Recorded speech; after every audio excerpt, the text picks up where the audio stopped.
Please stand by for a public service announcement. As soon as the speakers echoed out, shouts erupted from the crowd. Sector 8 is in quarantine with immediate effect due to a viral outbreak currently under investigation. All travel to and from Sector 8 is now restricted until further notice.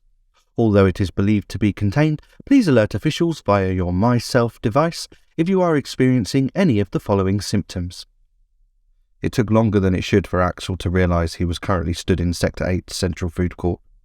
He left the lower sectors so rarely that all the others always just seemed so far away. He wasn't even supposed to be here. Darcy's kid had got hurt and he was just filling in. The message continued as real panic began to set in. The crowd started rushing about with a huge number headed towards the nearest sector gate. Silly, really, as the guards would have been in place before the announcement even started. In fact, now that he thought about it, there were a lot more guards as he came through this morning. Axel looked around the food court and found two types of people. The first rushed, barged, and generally panicked their way around. The second sat, staring or talking to their myself, crying.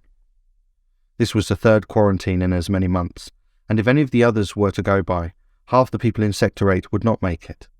Over the next couple of weeks, 20,000 people would suffer hallucinations, convulsions, and finally a sweaty, undignified death, all without the proper support or care. For Axel, however, it was hard to be scared.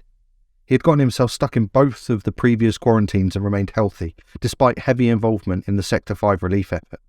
Although he knew there was no guarantee he was immune, 2 survived outbreaks certainly muffled his concern. Axel felt the familiar pulsing in his pocket as the alerts started coming through.